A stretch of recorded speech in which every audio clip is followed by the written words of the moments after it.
Welcome a look at our stories. The insurance sector has been ranked last in a customer service report according to Institute of Customer Services Professionals. The sector scored 61.45%. Meanwhile, the research conducted by the institute indicated that the telecommunication industry was the best-ranked sector in customer service with a score of 88.12%. The institute disclosed that customer service improved to 73.94% in 2023, which represents a 7.68% increase from 2022. Here's more. The research spanned around 11 parameters, which included trust, look and feel, competence, professionalism, ease of doing business, among others. The report measured customer satisfaction, its causes and effects, as well as implication for 10 economic sectors. I think that mostly, if you checked, I think last year they had a lot of regulatory issues. That particular sector also has issues with fraud and claim scams. Okay, so I am anticipating that it's become very difficult for them or some of these insurance institutions to deal with these particular issues. And the minute that happens, the very person whose experience is touched is the customer. So for the insurance sector, I think those are some of the things that made it very difficult for them to come up top, so be in the first 5. That being said, their responses were also not as much or as many as it used to be. So last year, they had close to 500 responses. This year, it was about 169. So again, you can see that the number of people who responded on their behalf wasn't really what was expected. And that also accounts for the low scores that they had. Ghana has made or has had an improvement. We're now rated B as opposed to C from last year with a 69.21%. This year, 63 points and above is what we ended up getting. And in as much as some organizations and some sectors also didn't do too well, the general or overall customer experience rate for Ghana has increased. So it's actually a good thing. The Ghana Customer Service Index is a national indicator of customer evaluations of the quality of goods and services patronized by both Ghanaians and non-Ghanaians living in Ghana. James Ishen's report for Joy Business. The Bank of Ghana has indicated that it will this year make decision on the terms of participation in the Gold for Oil program. Government in February last year launched the initiative to allow the states pay for imported oil products with gold. However, the initiative has come under some criticisms after the country signed up to the International Monetary Fund program. Dr. Ernest Addison is the governor of the Bank of Ghana. We all sort of appreciate the circumstances under which the Gold for Oil program was introduced. You know, almost foreign exchange market that was not functioning well, and speculation had taken over the market, and the BDCs were speculating on what exchange rate to use, you know, in their transactions. It didn't help with the pricing of oil at the pump. At the same time, this also happened at the time that crude oil prices were very high. And therefore, the government intervention to try to manage crude oil prices at the pump came through these government-to-government negotiations between the Ghana government and some other suppliers in the Emirates. And then we had already started our Gold for Reserves program, and, you know, this idea of, you know, exchanging gold directly for oil came up. That's how it all started. So that was one form of intervention, the barter trade. And then there were also cases where we had to sell the gold and pay for the oil using the US dollars. So it helped during the crisis to manage that problem. And we have found that as a very useful program. The issue is, have we reached the point where we think that the markets have settled, our foreign exchange market is behaving well, and therefore Bank of Ghana could probably, you know, focus on its core business of managing inflation? These are the assessments that we are making, and these are the discussions we have had with the fund. We are evaluating our exposure to the whole program and the risks that it brings to the bank. And then the bank's board would have to evaluate that report. That report is not yet ready. But once that report is ready, we will take a decision on when to exit.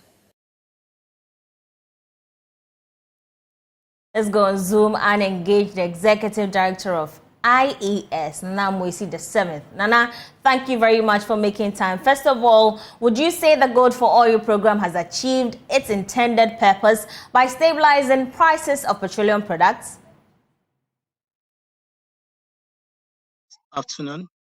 I am unsure if the Good for Your program has achieved any, because as at last July, when we did check the importation against the market, and I'm talking about the importation of fuel, reference to the Good for Your program to the entire market volume, we could say that the Good for Your program was contributing roughly 17% of the importation of product that we need in the country. This is not significant enough to induce the market and the prices. And so we can't say the Go For Your program has achieved any purpose as to relative to fuel price on the Ghanaian markets. What we know is that over the past 8 months, prices of petroleum products on the international markets have been dropping. And so if you manage well your own forex, then of course we will have some reprieve or some form of cushioning on the Ghanaian front. So we can't say the Go For Your program has done much to fuel prices in the country relative to the volume of importation. But do you get the indication that the IMF program may be kicking against, the IMF may be kicking against the program because it may be putting pressure on the reserves of the Bank of Ghana? Not just the reserve, but then if you had the head of Bank of Ghana,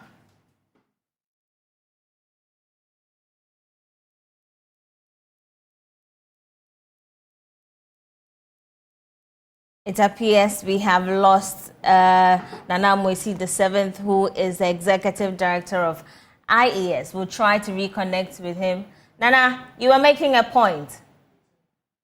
What I was saying is that if you had the Bank of Ghana head, it was clear that the Bank of Ghana is still assessing the risk of the program to the Bank of Ghana.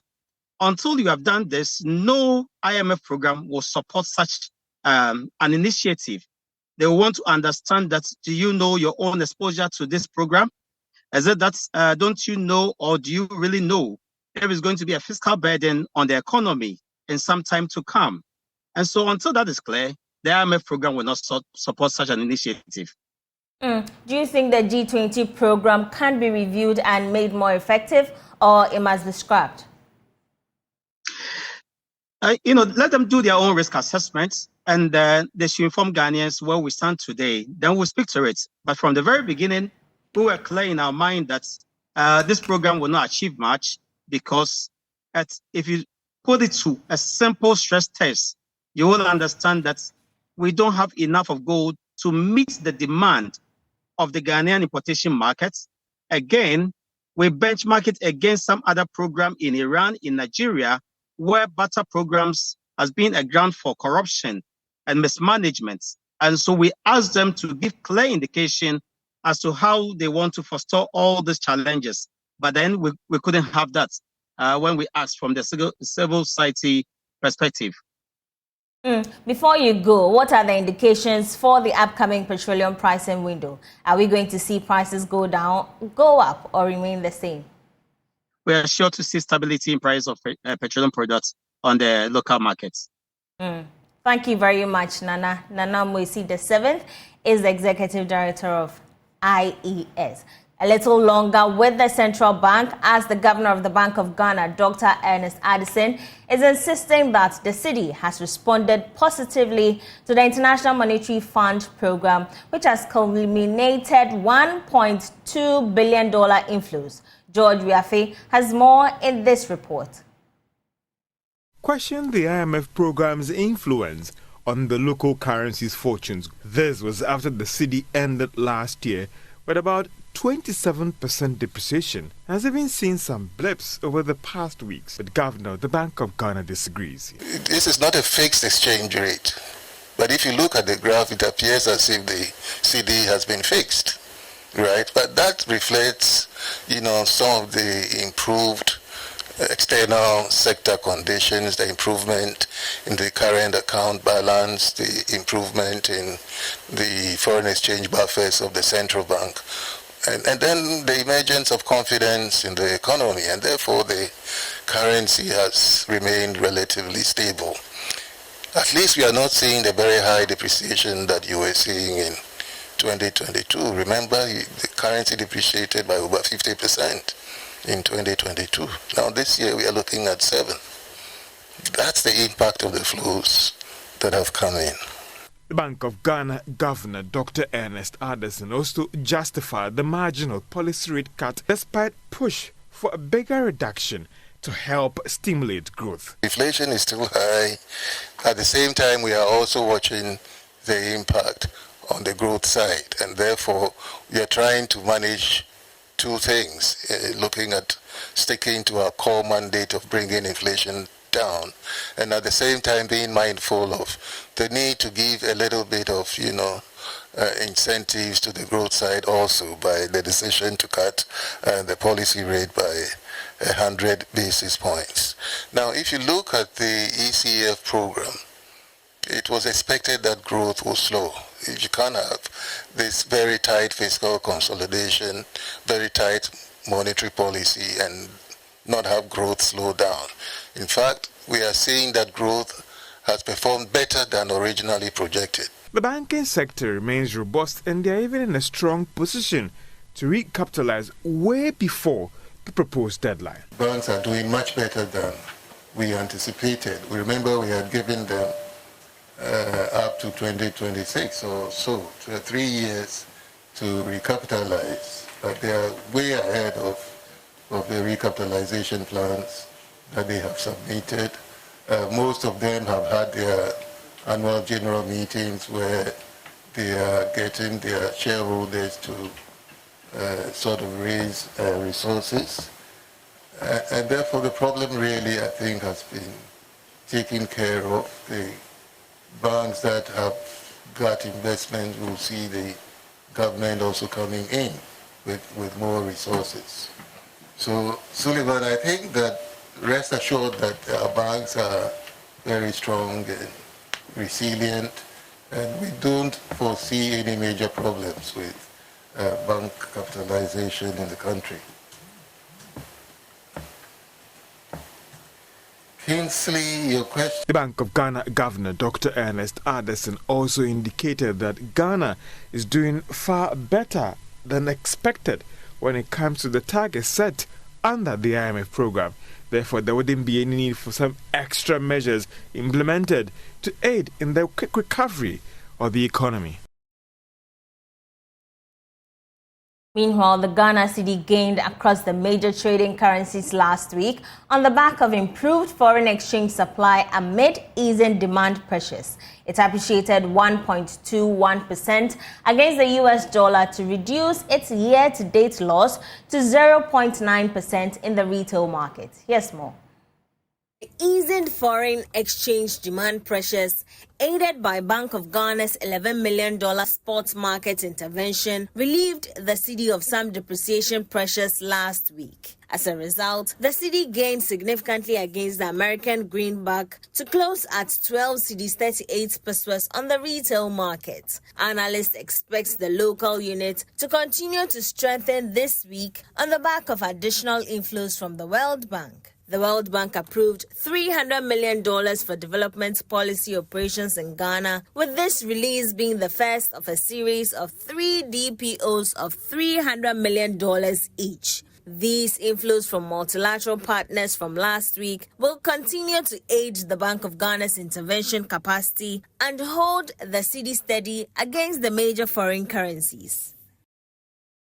The Bank of Ghana has begun engaging accounting firms to undertake a review of models used by various banks to assess the quality of their loan books. This is to ensure that the commercial banks conform to growing international standards capable of withstanding shocks. Head of Banking Supervision, Cedi says plans are far advanced to use professionals from the Institute of Chartered Accountants Ghana and the big accounting firms to review the models. He spoke on behalf of the governor of the central bank during a short ceremony at a launch for new Chartered Accountants Professionals Qualification Syllabus. The new professional qualification syllabus by the Institute of Chartered Accountants Ghana is endorsed by the Bank of Ghana as another knowledge tool to boost the skills of professionals in the industry. According to Head of Banking Supervision, Cedi, the central bank will rely on the Institute of Chartered Accountants Ghana for inputs into many of its regulatory policies aimed at strengthening the banking sector. He therefore revealed plans to engage with the big accounting firms and some members of the Institute to review models in assessing loan portfolio by commercial banks. These engagements provided clarity to industry on how to report the impact of the DDEP in their financial statements. A similar reporting framework was also developed by the Bank of Ghana with inputs from the ICAG during the COVID era to contain the external shocks. Presently, work is ongoing to engage the Big Four accounting firms to undertake a review of IFRS 9 ECL models currently being used by banks to assess the quality of their loan portfolios. The new curriculum reflects the global need for a renewed skill set to deal with growing demands in the accounting profession. Here is Dr. Edem Emerald Saba, lecturer at the Department of Accounting at the University of Ghana Business School, speaking on behalf of the Dean of the University of Ghana Business School. The new curriculum being launched today reflects the changing needs of the accounting profession and incorporates emerging technologies, new regulations, and global accounting standards. I think Jonathan and his colleague has done marvelously well. Thank you for that. This refreshed curriculum is not just a mere update, as I have listened carefully. It symbolizes a commitment to excellence, innovation, and adaptability in the dynamic world of accounting. The launch of the new curriculum complements efforts by the Institute to improve upon the ethics of the accounting profession. Still watching Business Live with me, Emma Davis. We'll return with more after this break. Welcome. A look at the rest of our stories. The equity market is expected to perform well in 2024 due to the improving economy, low market valuation, and increasing interest in equities. That's a forecast by Data Bank Research. It's forecast a rise in the Ghana Stock Exchange Composite Index to gain 20% by the end of the year. Here's more. The research firm said it expects banking stocks to fare better in 2024 as the financial sector continues recuperating from the aftermath of the domestic debt exchange program. Banks are undergoing another round of recapitalization, and many expect them to become better equipped to absorb shocks and maintain financial stability. This will present a potentially profitable investment opportunity over the medium to long term. Data Bank Research also expects Ghana's telecom market leader, MTN, to continue to do well in 2024 as its favorable market valuation, strong financial performance, and consistent dividend payout continue to draw investor interest.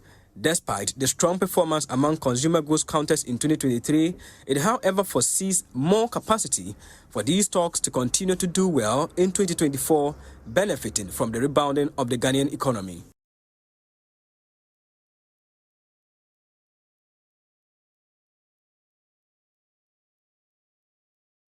Agent accounts without Ghana card or tax identification number will be blocked from tomorrow, February 1, 2024. This is the warning from the Chamber of Telecommunications. Here are some excerpts of the statement from the Chamber as we pull it up for you. The leading electronic money issuers, EMIs, in Ghana present their warm compliments to all agents and their customers across Ghana. After multiple extensive engagements with the leadership of the Ghana Revenue Authority on the linking of all agents' accounts with the Ghana card or TIN, the authority magnanimously gave all EMIs up to the end of Wednesday, January 31, 2024, to work with the agents to ensure they complete the linking process. Thus, all agent accounts without Ghana cards will be blocked on 1st February 2024. Information about this exercise has been communicated directly with all affected agents through multiple channels over the period. We would like to use the press release as a last call to action to the agents by urging them to regularize their operations through the linking of their accounts with their Ghana card or TIN if they haven't already. Failure to do so before the end of Wednesday, January 31, 2023, will lead to the blocking of their accounts. In the unfortunate circumstances where an agent's account is suspended on February 1, 2024, they must visit any of the operator outlets with their Ghana card or TIN to complete the process. Well, you'd have the statements on My Joy Online and other business stories there when you visit the portal to keep you updated on what to do. And that's how we wrap up Business Live today with me, Emma Davis.